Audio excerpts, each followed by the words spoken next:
Le devoir nous appelle, mesdames, messieurs, vous qui nous suivez sur Nouvelle Tendance Télévision.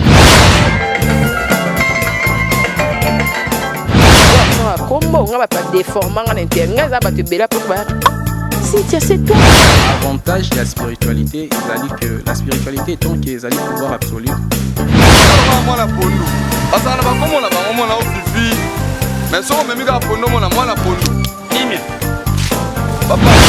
ndenge ngai nani okwamie na boloko ya bolingo oyo nzambe nazwa pe bambo nanga bien ya on a préféré na sala nanga fio accepte de porter cette bague que je place à ton doigt.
de journalistes, des personnes qui la tête fonction. Nous sommes là à Matete, dans la commune de Matete. J'espère que de partout au monde, au Bana Matete, je ne sais pas. Nous sommes là avec président Alain. Alain Mbolé là, donc Namabele Nae, lui-même va se présenter au PCA Mbote d'abord et puis Nabana Matete Nyonso, Oni britannique je crois bien en Bongo, la monde Biska Bozali, Nabi qui est en la président Alain, mon conabino Bosepe là, donc bonjour président. Bonjour. Bonne santé. Kitoko. Au monde on est allé santé Kitoko. Ok, il fallait qu'on le bana ba oyayo, au monde ba okapé mon le bango. Alors tout ça mon Namabele na otoye, tout moni. Séjour na yo donc depuis dimanche présent est là azozonga on pe dimanche à lobby si Dieu le veut mais avec azozonga boté son que amona mabele na ye et on a tozawa to assister na football bo mona ba image ou leader a proposé bino donc présent moi mot d'abord na koya na po belé pe ba ya ka ba sala pe boité après moi na matete maye na ye le lobby je vais passer mais il part mais yo vraiment chose promise chose dite chose faite. Donc moi bon eza bolingo ya place au outil moni ogo comme on a un niveau moko très supérieur ya vie mais il faut toujours penser derrière toi ça dit place au outil eza kaka baba nini na bosani adage balobaga mais jamais na go bosa na place au source na ngai na go bosa na ngote na kozala na atalelo na komi ministre na komi président de la République na kozonga na base na ngai yango mona mingi balobaka zanga mbongo mais zala na base yango moni na ye na source pona to sepela ensemble na base na nga omoni ambiance ndenge za kitoko plaisir eza mingi. Ok, présent mais belé peut-être batika matete moi kala babima libanda mboka ba otuna mais au terrain nini et ça bamso arrive après bosani à des terrain nini. Bon, au terrain, na cimetière, voilà. Babengo na cimetière. Voilà. Ok, exemple na terrain, na cimetière, j'espère que c'est Mndoya et Bisuko Zali na Suisse au Sepeli et puis vitaliser un peu pour na Suisse au Sepeli, ba limiter surtout à la président Alain Mbolé là. Donc voilà. Président, je sais pas. Alidor à cause de nous affiche Oyo, tout le monde mutualité Samba Olonga et c'est Azouan Oto. Président, c'est quoi mutualité Samba Olonga? Les association à jeune à Matete, Oyo, va comprendre le sens de la vie. C'est-à-dire, au moins, Matete Kenda dans le sens de la Mabé. Il y a Bitumba, Kuluna, tout ça. Maintenant, les lobes jeunes va apprendre que non, il faut s'engager ensemble, bachama yeli place moko pona ba évoluer. Yango monaka Samba Olonga, ils ont toujours na soutien na ngai depuis kala. Na encourage bango et puis na yebisa bango à chaque fois vous avez un problème bo benganga na ko assister bino. Et boluka ba projet oyo et ko mema bino liboso ezaka te que non ceux qui batindeli bino quelque chose bino bo dépenser ngo ici mais vous avez un projet oyo ko aider bino aider ba jeune ba massa nyonso to. Yango moni Samba Olonga. À part Samba Olonga nazana les amis d'Alain. Les amis d'Alain Pezali, ils ont une association Oyo, ils ont la même onde d'idées. C'est-à-dire qu'on s'engage ensemble dans la jeune pour la communauté, dans la milliers de outils et kende liboso. Souci en ils ont. Ok, merci président. Mais une question. Olobi, ils ont quoi des associations mutualité puis association Moria, les amis d'Alain, Mbolé l'a tout précisé.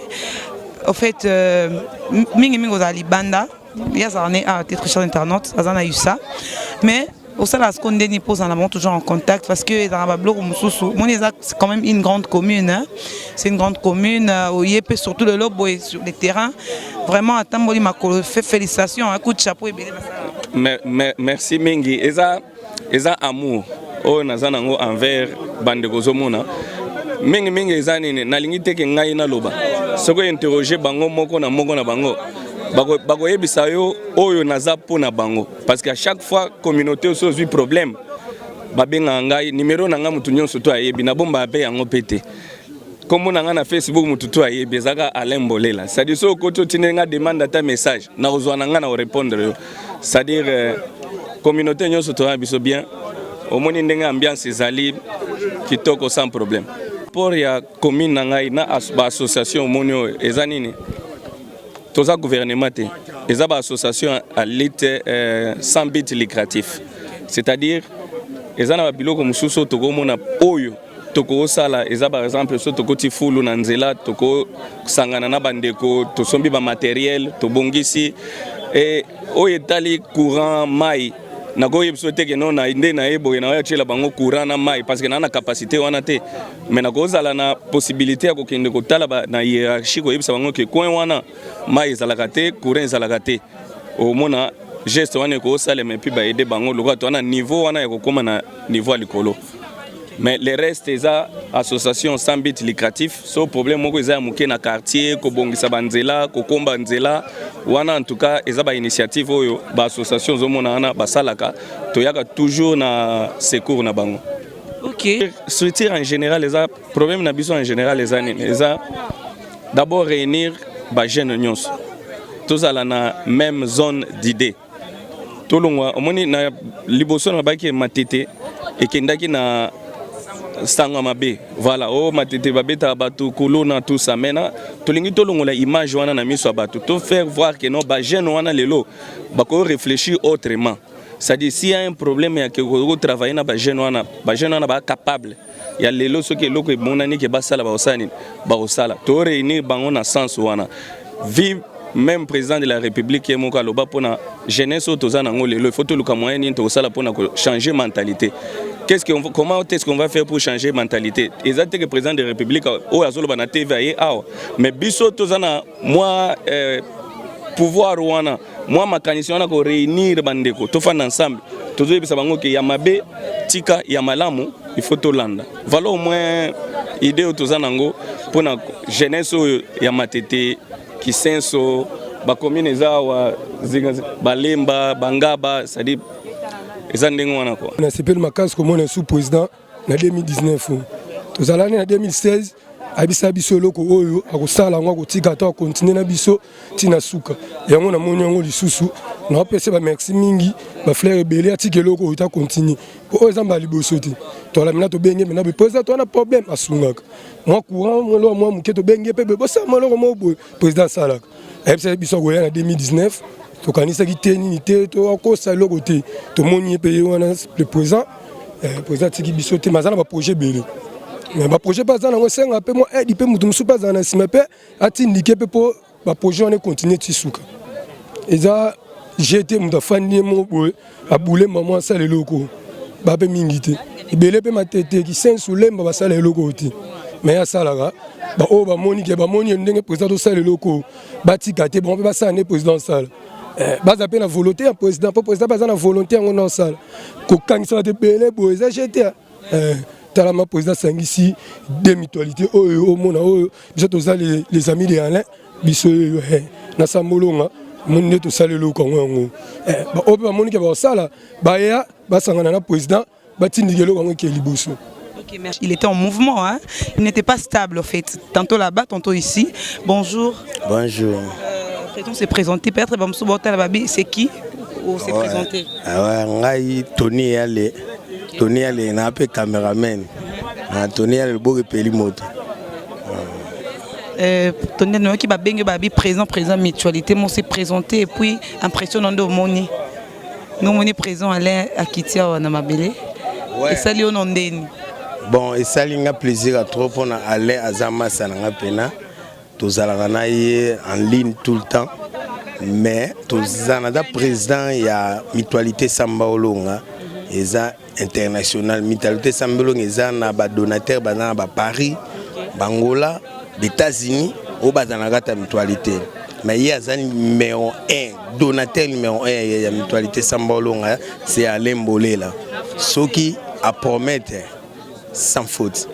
Toujours à Bakaya Bibembe, na benga boy na zupe boy mona msusu makamba bieye et puis ça fait moi battre makamba même mutualité Samba Olonga siko toza derrière biso vraiment toza derrière pas toza pe dans l'association les amis de Alain Bolé là mais biso toza mutualité na pour venir comme on riba mutualité Samba Olonga to souhaiter ba bon retour na rata Kinshasa quoi toza belé té bon ngape na zalaki té menayaki vous comprenez nayaki pour un événement. Alain Bolé la pena Nzamba Pambola mingi pour na adani député té, ane pe sénateur té. mais comme don. Mais des fois, commune na bango, mais lui vient. Tout ça, tout est belé, qui n'a pas $1 dans votre soirée, dans compte mutualité. Mais à mon membre pénal ma cam. Mais si vous y c'est tout bengi. Nagena Wester papa. Ça va et puis merci na yopé. Le gars là on s'est déplacé merci na caméraman Alidor. Caméraman préféré, c'est-à-dire Binonion surtout na cinq Bino merci, on est ensemble. Merci na Greta P le gars là accompagné ngai. Merci na Batonyon en tout cas, on est ensemble, c'est la famille. Ok, tu senti petite soeur Alandio à très internaute, vraiment c'est bien. Merci à vous tous de nous avoir suivis. Retrouvons-nous très prochainement avec un nouveau numéro de cette émission. Belle Dame, c'est qui est la spéciale, la vôtre. Vous aimez bien, bah fan Nangai, vous êtes belle Naomi Ngabwa à Paris. Donc Naomi Ngabwa à Paris.